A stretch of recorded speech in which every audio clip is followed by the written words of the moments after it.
Dang, that's crazy. All right, welcome to your Church Friends podcast. I am Chris. You're the... Dang, that's crazy.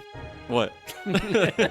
We were talking before the show got on about just communicating with people, I guess, and how people listen to each other when people are telling stories. And you were talking about how, like, you kind of sometimes, as you hear someone, think about, oh, is that something I'm doing? Or Yeah, I'm just introspective because Yeah. I've messed up so hard in life and thought that I'm right that when I hear other people talking about other people messing up, I tend to run a self-diagnostic and go, is that existent in me? Yeah.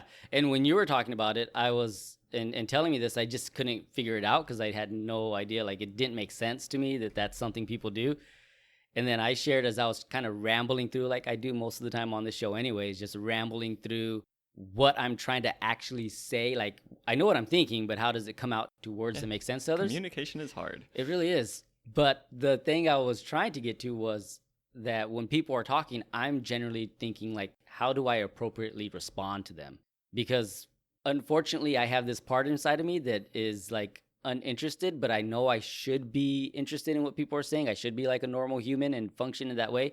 So most of the time I'm thinking, like, oh, that's cool, too over the top, or like, oh, that's nice. Is that not enough? So I'm trying to figure out how to gauge this so they don't know that I'm not as interested as the story that they're telling me, and they think that's really interesting.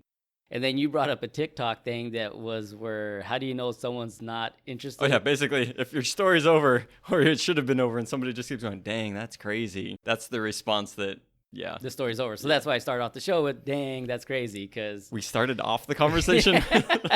that's where we're starting today. Hey, how was your week? It was good. It was packed, as usual, but good stuff. Yeah, How was your week? pretty good too.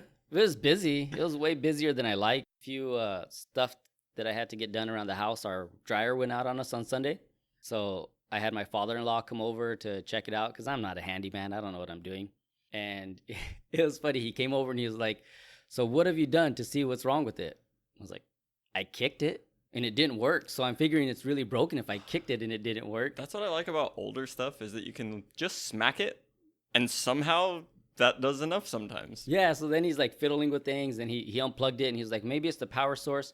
And he went to go move it to another power switch thing that we have in the house or in the garage. And he went to go move it. And I was like, oh, no, I did that. I did that at least. And he's like, kind of looked at me and rolled his eyes like, you said you didn't. Yes. So then he fiddled with it. We found out we have a switch that was broken, $7 repair. He showed me how to put it back on. So fixed that. Got a leak going on in the kid's bathroom sink. It's like the smallest drip ever, but I cannot figure out how to get it to stop.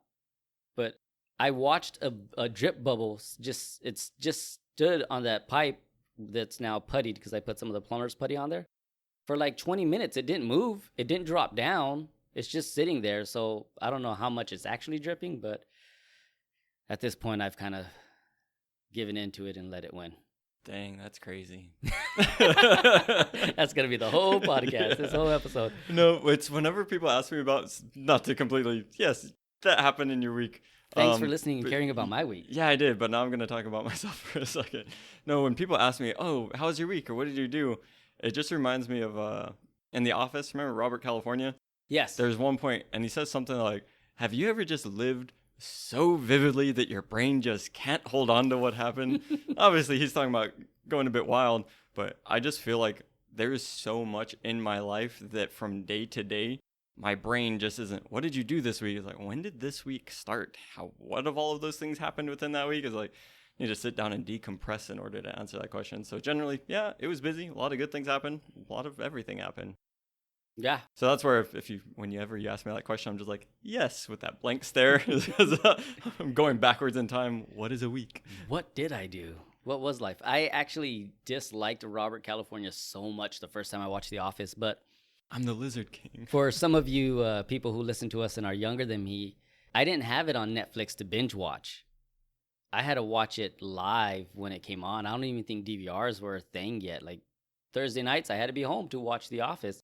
So when his character came on and it was right after Michael Scott, everyone loves Michael Scott, and this guy shows up, you had a whole week to just not like him.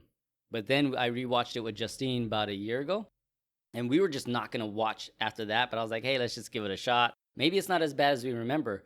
Watching those seasons after he left, Steve Carell, they actually weren't that bad. No, once they go to Florida, it's all bad. It wasn't that bad to me because it was, if that episode was bad, the next one could be better and squash out that one quicker. It wasn't a whole week of like, oh my gosh, this show is just terrible. All I'm going to say is it could have been Jim Carrey, but he had to go to the Poconos to be with his family. Jim Carrey. Anyways, too much office stuff. Anyways, what are we here for? We're talking about villains. Yeah. Apparently, I'm Robert California, the villain of the office. He was Ultron, so he was a villain. And apparently, I'm a conversation villain because all I'm thinking about is how is the proper way to respond to people. But I'm trying to be nice. Anyways, villains. We are looking at today probably the biggest villain in the Bible.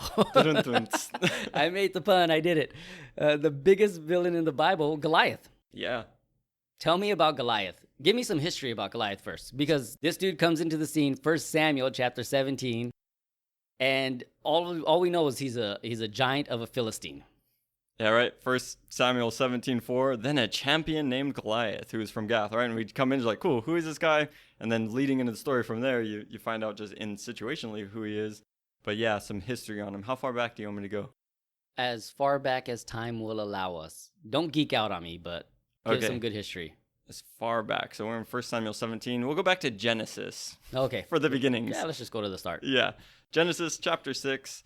We've mentioned it a couple times on the show, but Genesis chapter 6, we have the situation where it talks about that when men began to multiply on the face of the earth, daughters were born to them. The sons of God saw that the daughters of men were beautiful, and they took them as wives whenever they chose.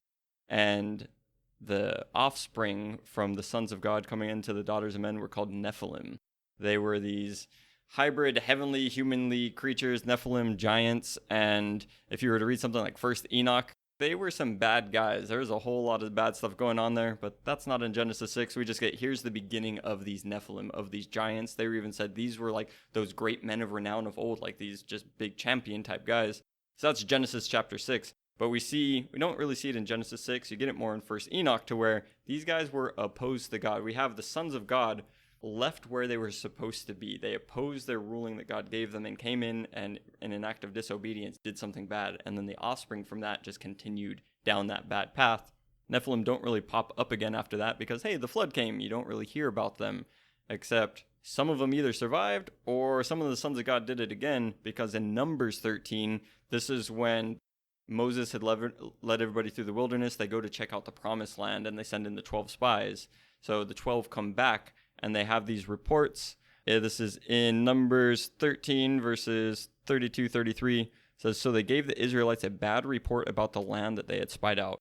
The land we explored devours its inhabitants, and all the people we saw there were great in stature. We even saw the Nephilim there, the descendants of Anak that come from the Nephilim. We seem like grasshoppers in our own sight, and we must have seen the same to them. So again, here's these Nephilim, these giants, descendants of Anak, the Anakim, which then brings us to, here we are in 1 Samuel 17, in the promised land. So from the time of those spies, which Joshua was one of them, which he eventually went in and started leading the conquest in the promised land. Am I still good on time? Yeah. Is anybody still listening? Dang, that's crazy. We heard that a few times already. Yeah. But no, Joshua, who is one of the two spies that gave a good report, when it's finally his turn to go in with the younger Israelites now, and they go in and they start conquering the land, the directions there, because this is kind of a thing where people look at the Old Testament and go, there was mass genocide. God wanted them to go in and wipe out all the inhabitants of Canaan. That's not actually it. If you were to look at a map and if you look at the people groups in the cities, they were specifically going in and targeting the giant clans. So the Anakim, which I mentioned, the Rephaim, and occasionally the Amorites. So all of those, if you've ever read those, like they're related with giant clans. So they come in, but even through Joshua, they never fully drove out and conquered everybody there, which brings us to the point of David, that some of those giant clans, and when they spread out and they got into, they ended up in the Philistines. So here we have David. He's at this battle point against a Philistine army, and one of their champions is Goliath, one of these giants. So when we look at who is Goliath, there's this long-standing thing going back to Genesis that has, again, some interaction with the unseen realm coming in of these enemies towards God, these enemies towards God's people, that whether through the flood or through the conquest, they were to be driven out and squashed out and eliminated. And here we have some of the last vestiges of these giants, and we see that they're still at it. And we're going to see that in the story of just who Goliath is and how he opposes God, how he opposes God's people. It's one and the same of what's been happening the whole time. So to place Goliath, because we don't know really who is his family, who is this, who is that, this is who he's a part of as these giants. We tend to think, oh yeah, Goliath the giant is not just, oh, he was a tall guy. That's what the giants are in the Bible. I know that's a bit miraculous and unusual if you've never considered it, but so is the whole Bible, right? Right. And what I like about what we're doing here is giving the history before we get into the story, because the history, it flushes out the story more. It gives more of a depth to it. It gives more of a background to it.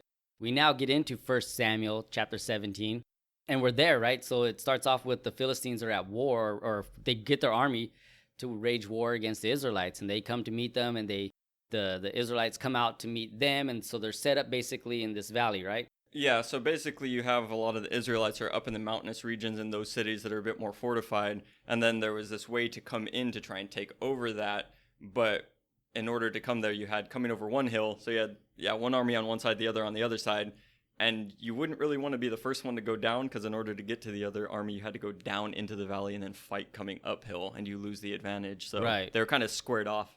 You're uphill, Anakin.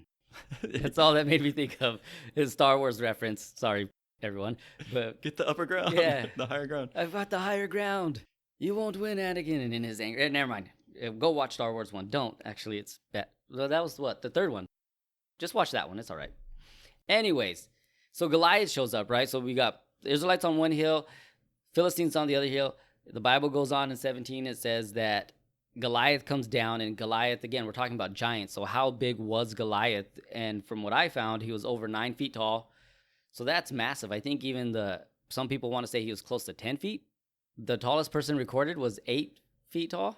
So this is one of those interesting things that goes into textual criticism and looking at different manuscripts and whatnot. So I'm trying not to geek out on things, because this is a point of how big was Goliath. You have manuscripts coming from what's called the Masoretic text, and those ones put him at however many cubits in a span, which comes out to 9'9". But then you have the manuscripts coming from the Septuagint, and then what was found in the Dead Sea Scrolls, and those put him at about 6'9". And technically, those manuscripts date older. The Masoretic text is a newer one, so generally people want to go with the older sources, which would put him more at 6'9", which he'd still be a giant, because even a tall Israelite was 5'5". So he was head and shoulders above them.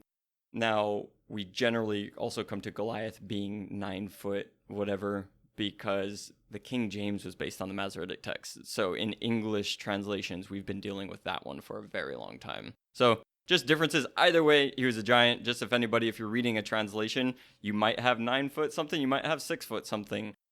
It just comes down to 2 different manuscripts, and you can study into that to get what that is. I didn't want to actually that you're wrong. It's just there's 2 different things to look at there. Either way, he's a giant, and he's massive. I mean, 6'9" is still huge, especially if you're 5'5", and 10 foot almost is really huge. And then you get into his armor. He had armor on that weighed like somewhere between 175 pounds to 200 pounds. The head of his spear, and this is what I found interesting, just the head of his spear was 15 to 20 pounds. Like, most people can't carry 15 to 20 pounds, like just picking up. Like, that's a 2-arm thing for some people. That was the head of his spear. That's crazy. An iron spear tip that was like 15 pounds. And then on top of that, the rod that it was attached to was another 15 pounds. So dude is chucking a javelin that's 30 pounds. Yeah, that's going to do some damage. And that's huge. And the Bible says his shield was the size of a human. Like, the shield that protected him was the size of a human. And knowing that the Israelites were roughly around 5'5" is awesome to me, because I would have been average height or a little bit taller than an Israelite. So that's great for me. But he comes out, this massive amount of man, whatever you want to say size, height-wise, or everything, this massive amount of man comes out, and he issues a challenge. And he says, I want you guys pick one of your best warriors, and they come and fight against me. And I will, whoever wins, it's a winner take all. If you guys win, if I get defeated, you win. If I defeat you guys, I win. But it's winner take all challenge. And when the Israelites heard this, they all were afraid and trembled, and they were petrified of this. And it's interesting because I read somewhere too where, and we're gonna get to Saul, and I think I'm gonna throw this in there too as we talk about him. But King Saul should have been the guy who stepped up to fight Goliath, but instead he was like, "No, I'm not gonna do that either." Yeah, and this was a type of warfare that was common back then, to have singular combat to kind of represent the two armies. So again, what we see in the Bible is common throughout history, what's happening there. But yeah, Saul should have been the one. He was the king, he was the leader. Also, if you look at the descriptor, it kind of says that Saul stood like ahead above everybody else. Saul was a big guy. Like, send out your big guy versus our big guy. He's the leader. Come out there. But no, Saul was not doing that. And you had Goliath going out there just talking smack to Saul, talking smack about God. Like, he was just going out there and... Yeah, I found it interesting too. When I was reading it again, I realized in my Bible when I read it the last time that I made a little note that Goliath actually calls them the servants of Saul. Aren't you the servants of Saul? And it just made me sit for a second, because I'm like, that's weird, like that they would be, and it makes sense because he's the king. But whenever I heard the Israelites, it's always, the servants of God or something like that. But yeah, they're known as his servants. Dude, why aren't you stepping up to go out and fight him? But Goliath does this for 40 days. He just comes out every day and issues a challenge. Every day he comes out for 40 days and he does this. And that's the thing. So we've looked at different villains. So we've had kings and we've had sons and we have different people. But here's just a warrior, just a bad dude coming out. You mentioned some of the stuff about his armor. I studied into that a bit differently. And some of the stuff was from all over the region. So he had stuff from like Egypt, he had stuff from Greece, he had stuff from like all over, and it just shows what kind of a warrior he was. He was like collecting the best of the Trophies. best, and he had all these things, and like dude is stepping out. But what just a warrior? He's stepping out, just, I don't care, send your army, send your best guy, send whatever. He's obviously seen so much victory and just been able to go out there and squash anybody. He's talking about, he's doing it for 40 days, and I think that he was not afraid. I think he was going out there just, I know who I am, and it doesn't matter who you send. And you got to think, too, when we look at giants, and there's a lot of, we'll get into it down the road of like what giants represents, but just Goliath, this man, day one, you go out there and you're like, send your best man, me versus him. And whoever wins, it's winner takes all. Whoever wins, wins. And then no one shows up. They're afraid of me. That's what this giant of a man thinks. They're afraid of me. Day two, yeah, they're afraid of me. By day 40, I know you're afraid of me. At this point, I'm just punking you guys out. Like, who's going to show up? Who's going to step up to me? Because I know you're all afraid. None of you are worthy to come up and fight me. And it does work the other way, is that each day by day, they are becoming more and more afraid. afraid. That's where I was headed at, is they were getting more and more afraid. And I'll skip to this part a little bit right now. Then, like, when we think about things in our lives, when we just don't fight them the right way with God on our side, they become more intimidating. Our fear starts really kicking in. And this was Goliath. I mean, what a warrior strategy, right? I mean, it was crazy just to think, none of our soldiers will get lost, so we won't lose number in this thing. I've beaten enough people as is that I'm pretty confident in myself that whoever they have to come at me, I'm going to beat him. That it's just intimidating to the Israelites. Yes, no wonder why they were afraid. This guy's coming out there and saying this over and over and over again. Yeah, so he does that challenge. Then verse 10, he says, "Then the Philistine said, I defy the ranks of Israel this day. Give me a man to fight." He wants to fight. And to tie that into what you were just saying about things that approach us in our life, challenges in life don't come at you softly. Yeah. They don't come without the real full force of a challenge that need that kind of response. It's kind of funny when I think about it in my own life. A lot of the times when I say stuff or when I do something, people will tell me that, well, you just always think that you're right, or there's this or there's that. Like, I'm not going to say it that way if I don't think that I'm right. Mm-hmm. Yeah, I'm going to go about my life, one, trying to do the best that I can with as much knowledge and wisdom and doing the right thing as I can. And when I do it, I'm not going to do it half-heartedly like, oh, yeah, I don't really know about it. It's like, if you go to decide to do it, you got to do it. And I just really see that, like you were saying, is it an enemy towards you, an enemy towards God coming and challenging you in that way? How do you respond? Because if you don't respond immediately with God, in his way, it's like the defeat already sets in. Yeah. Like, by not responding, you're already showing like, oh, I don't think I can overcome this. I don't think I can have victory there. This thing is too big. It's too hard. It's too scary. It's too whatever. I don't know. I'm getting into a little bit of the preaching stuff over there, but a little bit into the application point. I wanted to touch on something else before we moved on. Is that how do we respond part? Because I think that's important. When we face a challenge in our life, I think a lot of us have the tendency to go to, what do I do about this situation, right? What am I going to do to change it? How do I fix this? What can I do? So Remy, she carries some of my anxiety issues. And as a little 9-year-old girl, she hasn't learned to process all them properly. How do I handle this? How do I attack some of this? So she's been having some worries about going to her new school that she's a part of, because we took her out of her old school just to make it easier with Reed going to the same school. Long story, she's going to a new school after a year and a half of not even going to school because of the pandemic.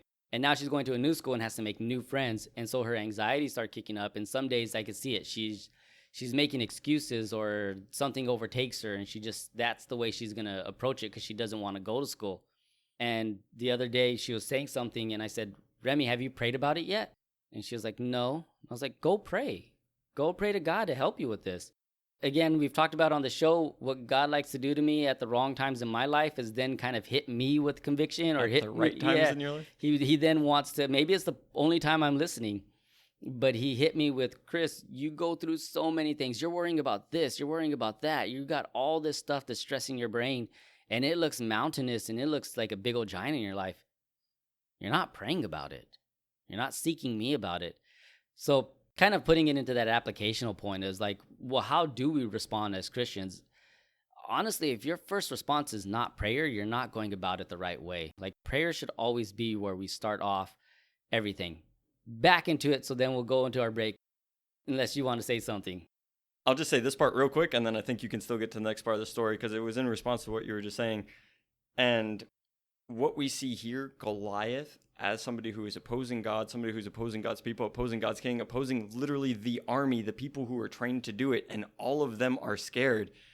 I really think when I see, either in my life or in this world that we live in, is that there are enemies to God. There are wicked and evil people and schemes and things that have been set up that honestly we might look around and be expecting that God's army is standing up and should be doing the fight and should be whatever, and we see that they're not doing it. And how long have they not been doing it? And it can create this defeatist attitude even within Christians that, well, why aren't people standing up in that area? Why aren't we seeing real movement or action over here in whatever area that is?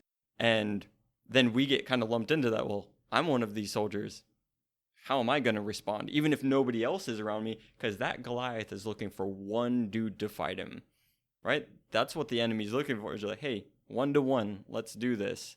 And I think that this is where we can lead into the next part. That's a really good point too. And what I like about it too is, I mean, just from knowing people right now and talking to people, there does seem to be a feeling of almost defeatedness within Christianity at the present time, with the way the world is kind of headed and with the way America is headed, some of the things that are getting allowed in our country, some of the things that are happening. But like, our attack plan should be that prayer. Like, that's where we come at it. Pray, pray, pray. And if we could just be that one person praying, then we're that one person going toe to toe with this giant. And that's fine, because God's going to see that and honor that. But it does spark things. You know, one person praying turns into 2 people praying, turns into 3 people praying. I feel like we get so caught up in trying to handle stuff that's of the world, like the world, protesting, posting things, saying things, that we're not really handling it the way God instructed us to. In prayer, come before me, let me take care of this. I just got done reading about Elijah and his servant. Not Elijah, Elisha. And an army was coming to get Elijah because he kept on telling the king of Israel what was happening, what the king was saying. So they were constantly countering everything. And so the obviously this king is like, this dude is giving them what I'm going to do. I need to take this guy out. And they came out at an army to the city he was at. And Elisha's servant was like, oh my gosh, we're in trouble.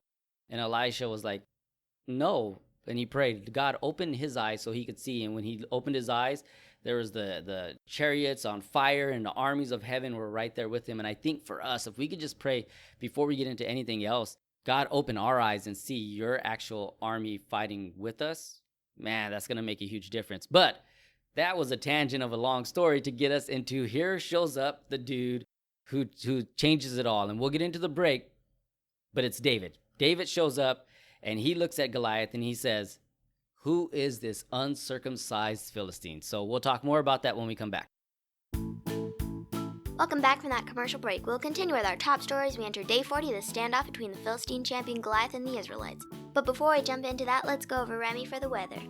Hey Casey, so it's looking like it's going to be another 7 days of unprecedented heat wave, with temperatures reaching as high as 125 degrees in some areas. It's going to be hot with no rain. Gotta cut you off there, Remy, as there's breaking news happening now on the battlefield. Let's jump over to our guy there, Reed, on the street to see what's going on. Casey, out of nowhere, a challenger has stepped forward to face Goliath. It looks like David, the son of Jesse. I can barely hear what's going on, but I believe Goliath is cursing David by his gods. David is replying back, saying the battle is the Lord's. Oh wait, they're charging at each other. Boom! David's stone just nailed Goliath right in the head. David has Goliath's sword now, and oh no, it just got gruesome. I don't think we can narrow what just happened, but it does seem to be a great victory for the Israelites today. Well, that's all the time we have. For Remy and Reed, I'm Casey with YCF Kids News. Wow, what an exciting broadcast. I'd really like to see our dads try to follow that. Hey, guys, are we still live? Oh, geez. We are back with part 2 after that short news break, and you just dropped the bomb of that insult. Who is this uncircumcised Philistine, right? And that's David coming onto the scene. And I know we're going to tell a little bit about David and his interactions here, but this isn't a podcast about David. There are so many sermons, so many different things about David. We're looking at the villain here, but with every villain, there's also The hero. Yeah, also the hero. So we got to bring that into the thing, which I'm glad that there's the hero, right? Right, We yeah. are still Christians. We're not just trying to glorify the villain. But yeah, tell us a bit about David and what's going on. First of all, it is probably one of my favorite lines in the Bible.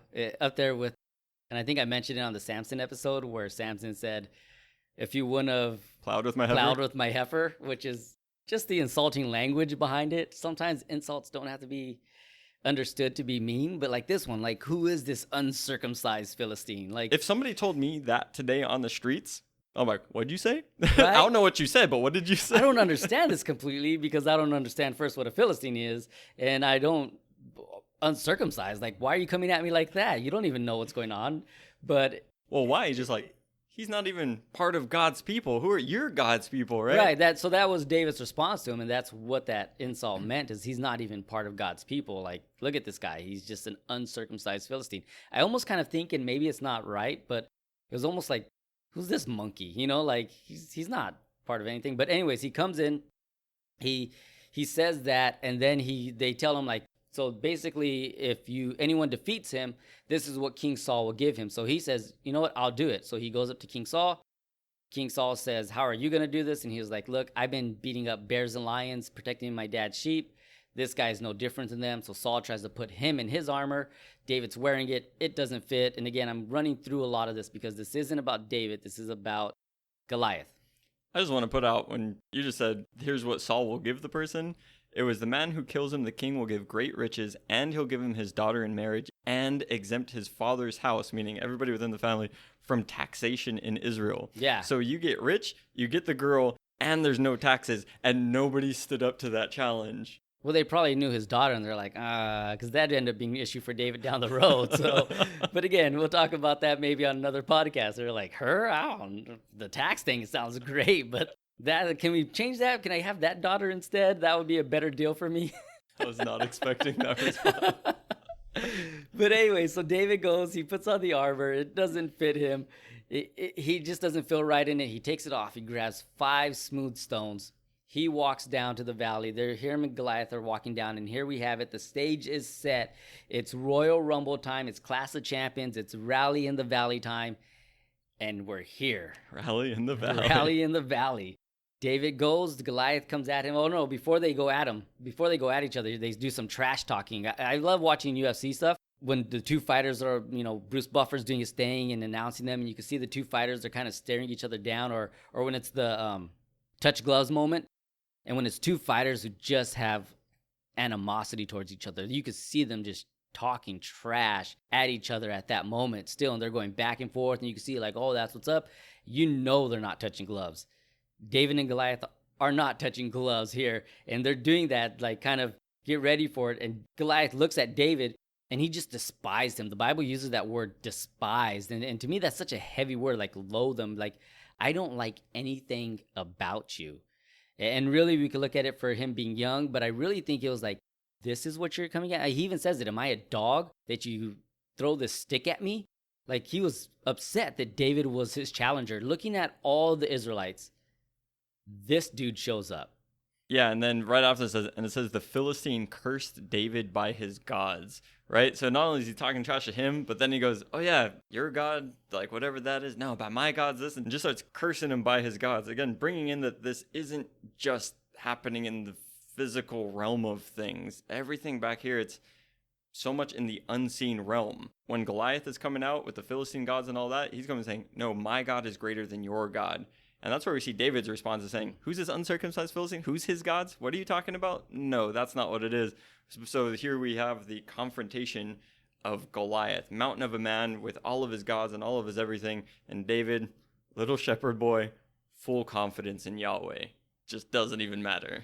And I really like that you brought that up too, the spiritual aspect of it, that like, here's all of my gods and my forces, and he cursed them by his gods. And I'm going to touch on that a little bit when we get down the road with the story. But I really like that because, yeah, David's sitting there hearing this guy just jaw jabber him and talk all this trash. And David then says, like, come at me, bro. Like, my God is bigger than yours. The God of Israel, he's got my back. I'm not worried about you.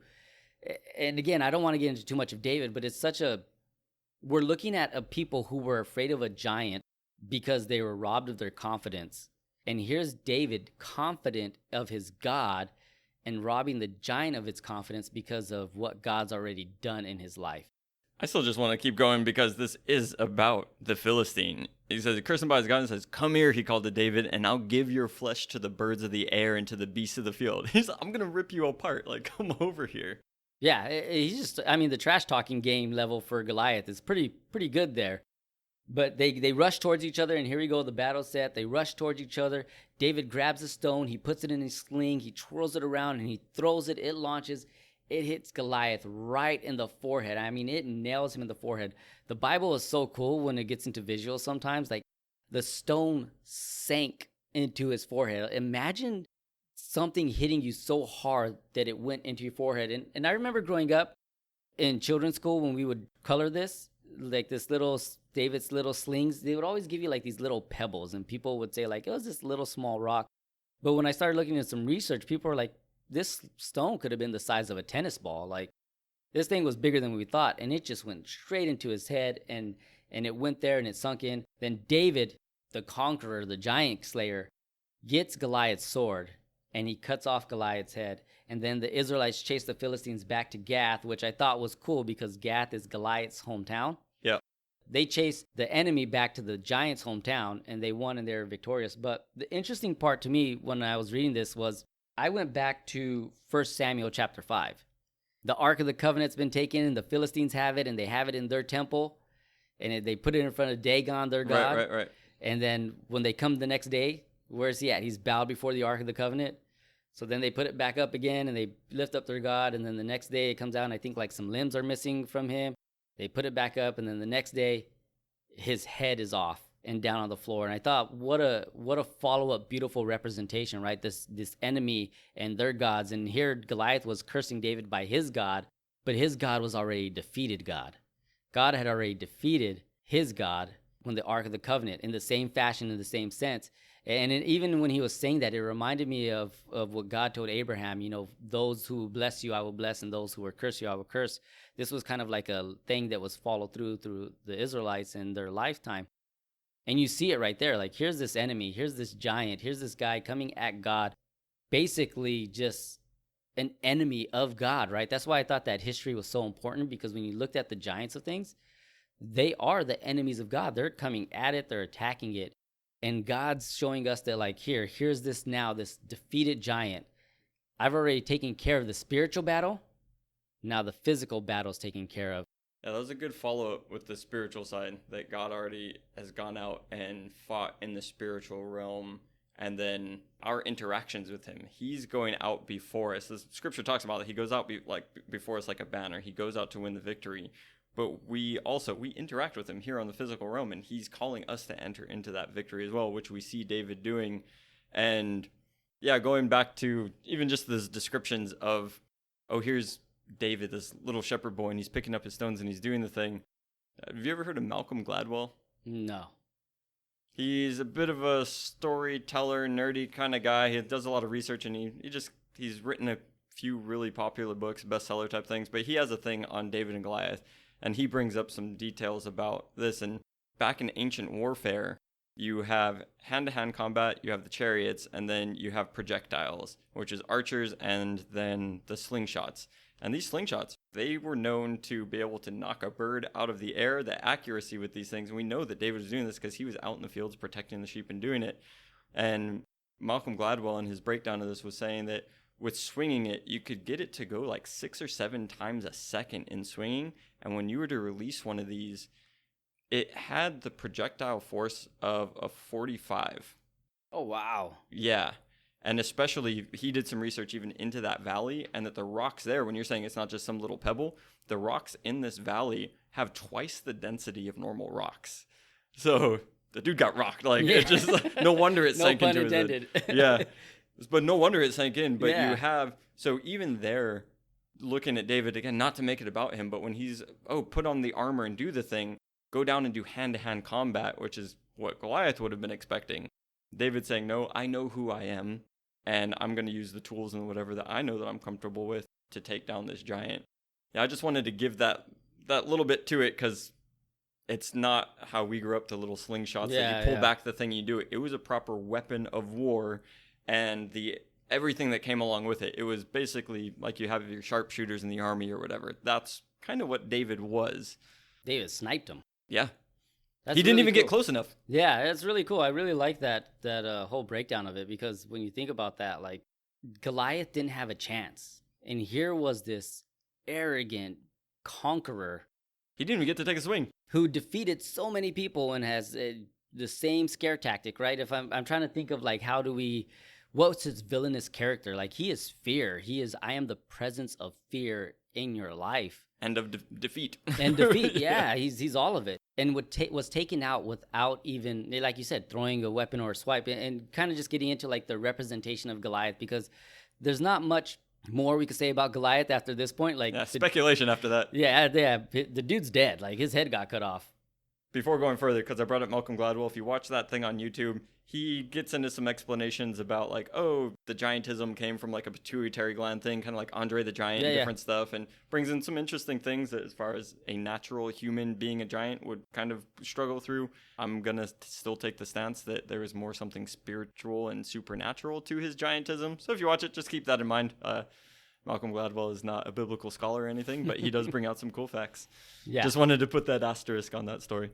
So we have it, like, here's our giant. And, it's interesting growing up in church, like, Goliath was always presented as, like, big problems, right? Like, you can conquer your big problems, which I like that application. I'm not going to try to knock it. I think it's a good one for us to have. We talked about it, like, how do you approach the giant?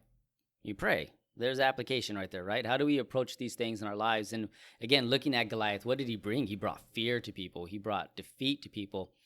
And we all face that. Death. Yeah. We all face that, right? Like, there are things that I fear. There are things that I'm afraid of. There are things that I feel defeated in.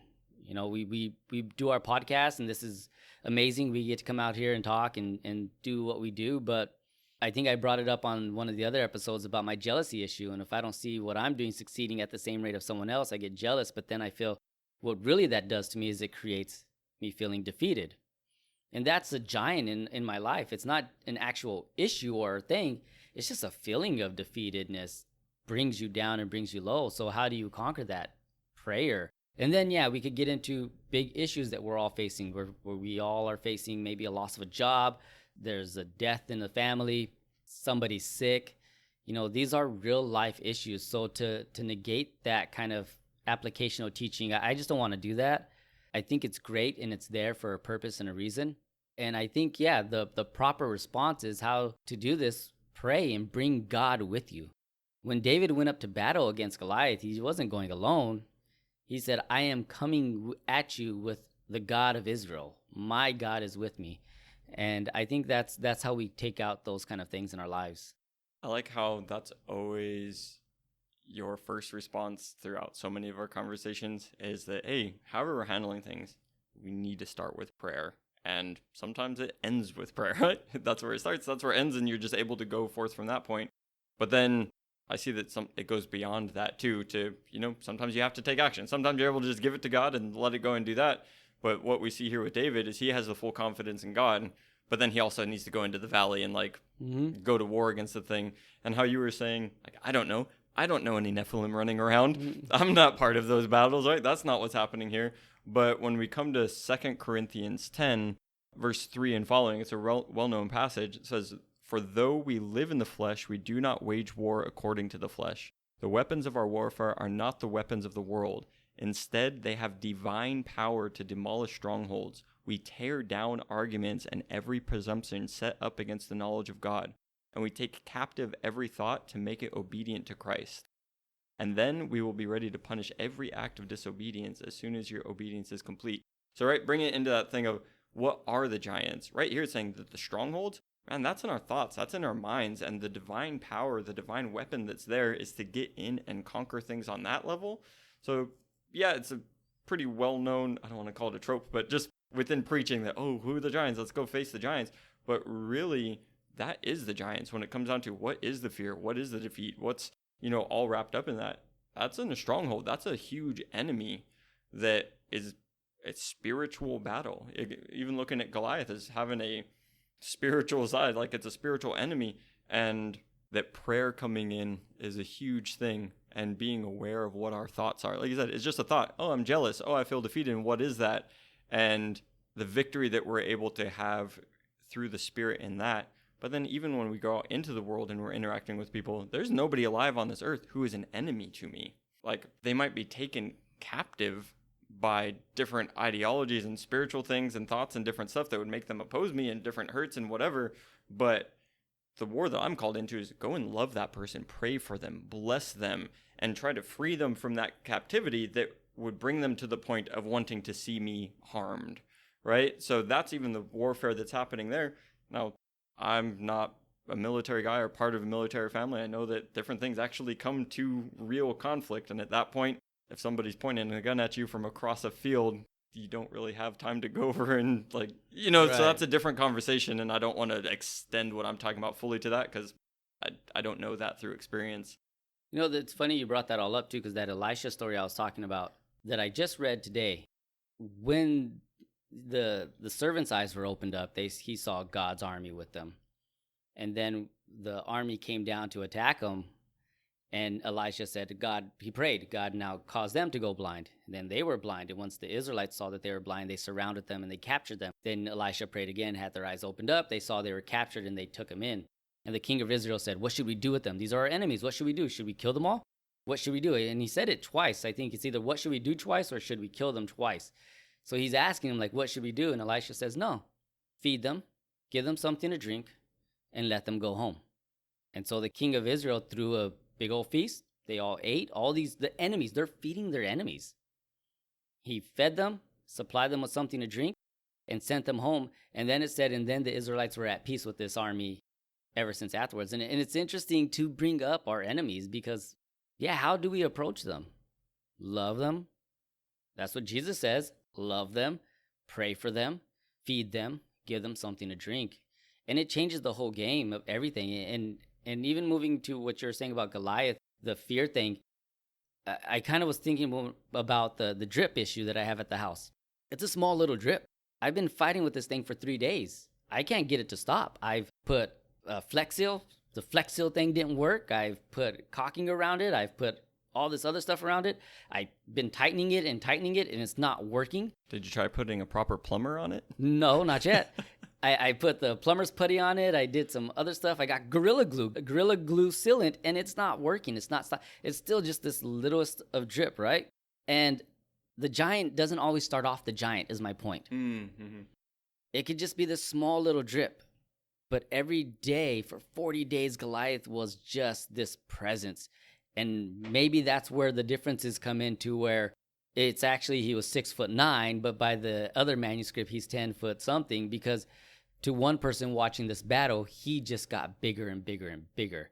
And every day, this dude just kept growing and growing and growing for 40 days coming out there. And that's what fear does to us in our life. And the same thing with that small little drip. It's a small thing.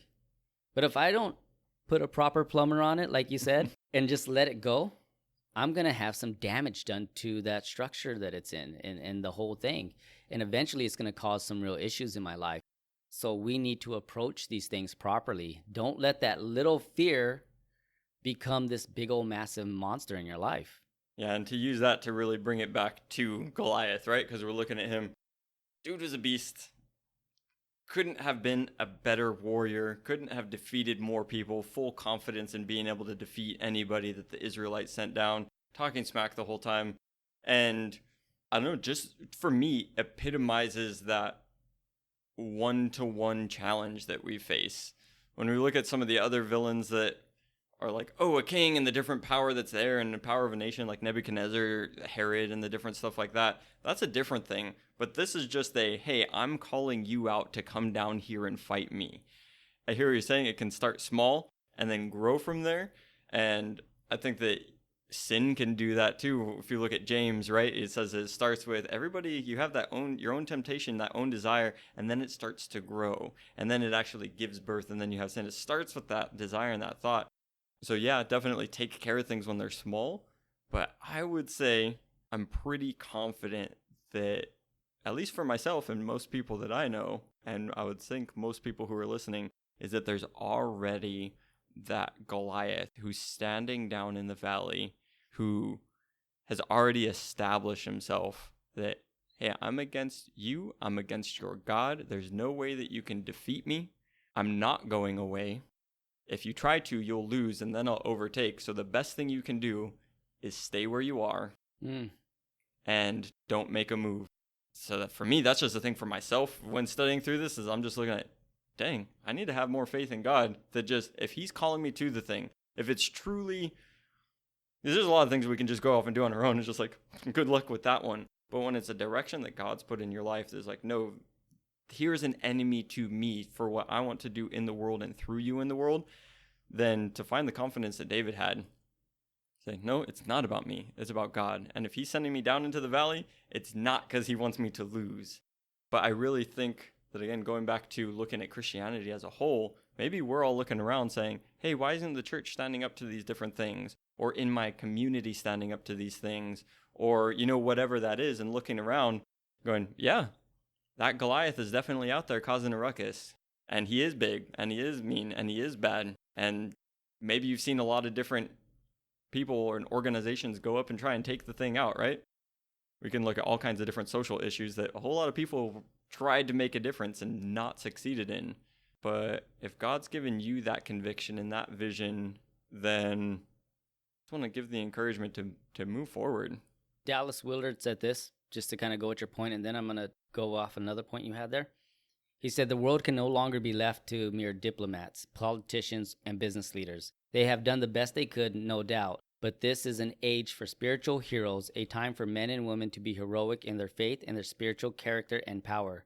The greatest danger to the Christian church today is that of pitching its message too low. And I just kind of, when you said that, I didn't have this in my original notes. It just sparked in my head because I had seen it earlier. Dallas always says my words so much better than I do. Right? You should just read his books here. That should be our podcast, the Dallas Willard podcast.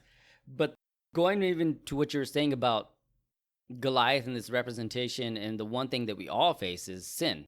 And I think we've said it here before on the show. Like, when you look at the Bible, Jesus is written throughout everything. He is on every page, every sentence, and everything. And in this moment, this story right here, Goliath, what's unconquerable? What can I not defeat? What can I not do on my own? I can't defeat sin. That's in my life.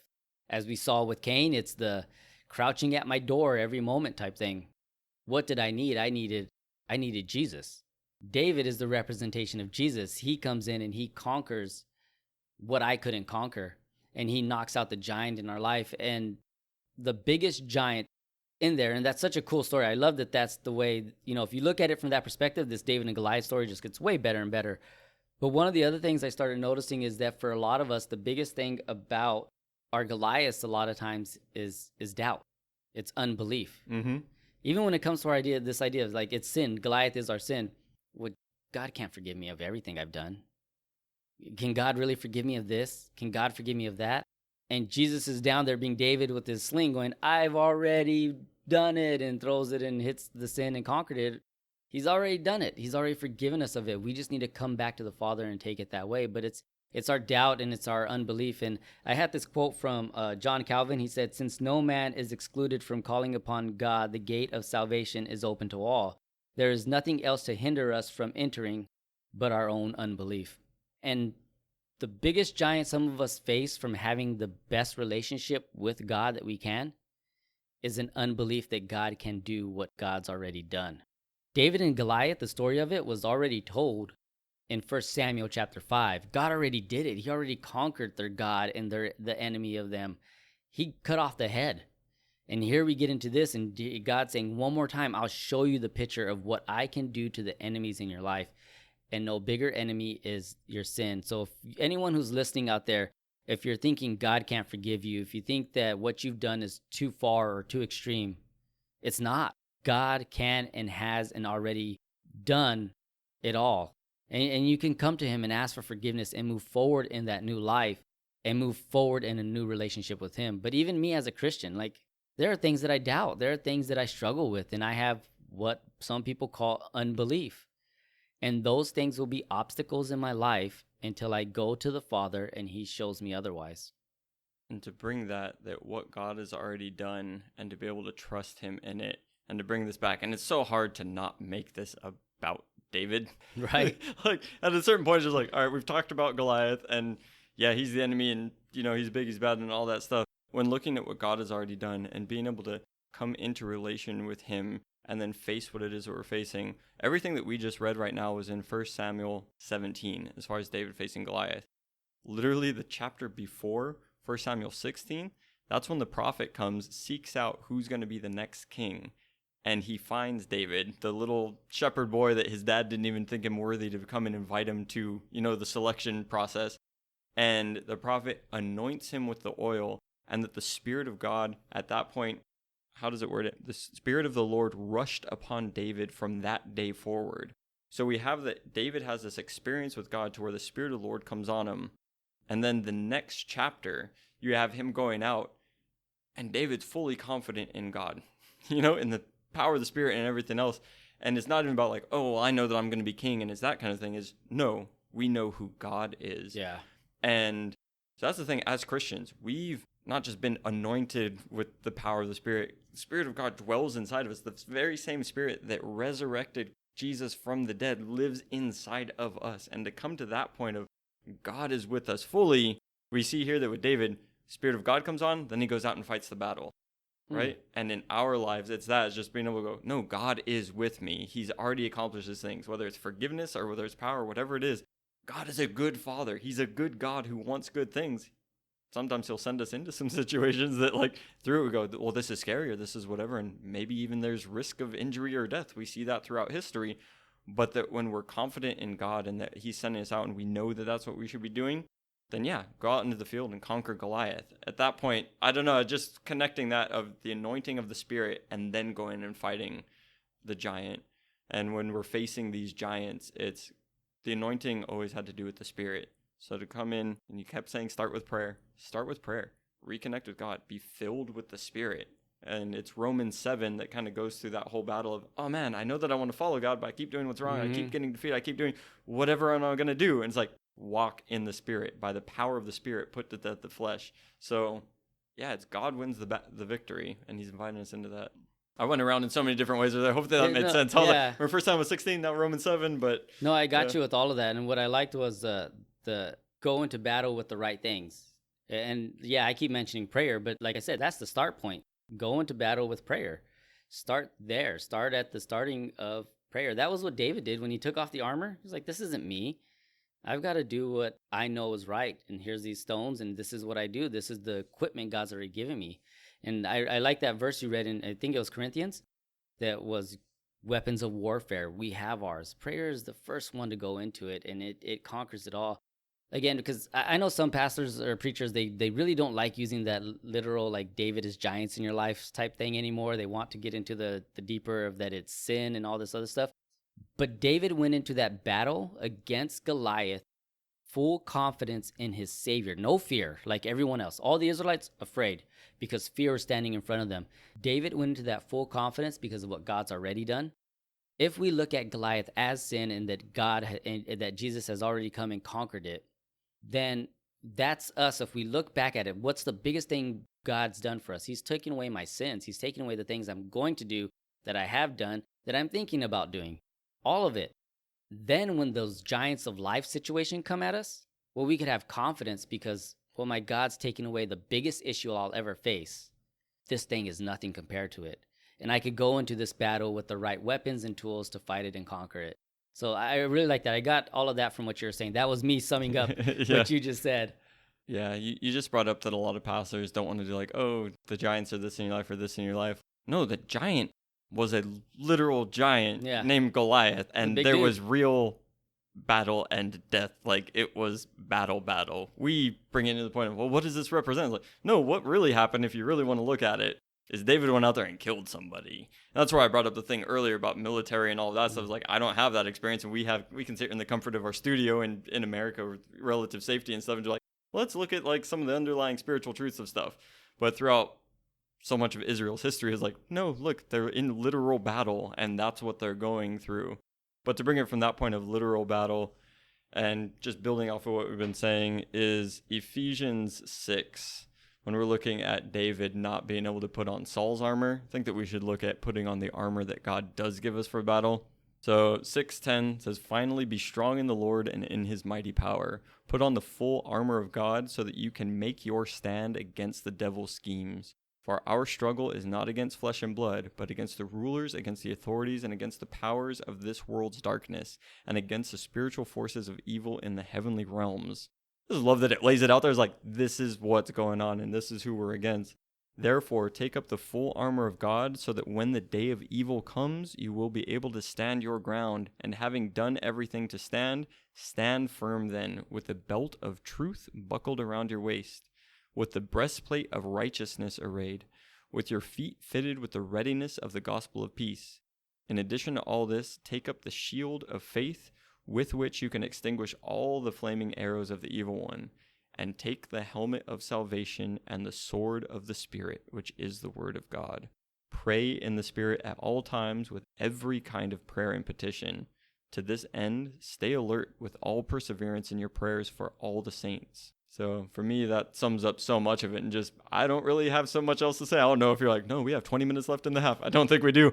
But to kind of sum it up is, I think that we all find ourselves in a role of David, and we got to go out and fight a Goliath. And this is the armor that we have and the tools that we have, and the sword that we have is the word of God. So if you want to go decapitate a giant, pick up the word of God and do it in the spiritual realm. Yeah. Dang, that's crazy. Really? I've been sitting on that for a while. I was like, should I wrap it up? But no, I like what he just said. I want to say something, but... You're going to dang that's crazy to Ephesians 6? Well, I'm more to you than anything else. All right. Ephesians 6 is awesome. But yeah, that's it. That's all we got. That's all Murdoch's got. So I am Chris. I'm your... We are your church friends. Thanks for listening.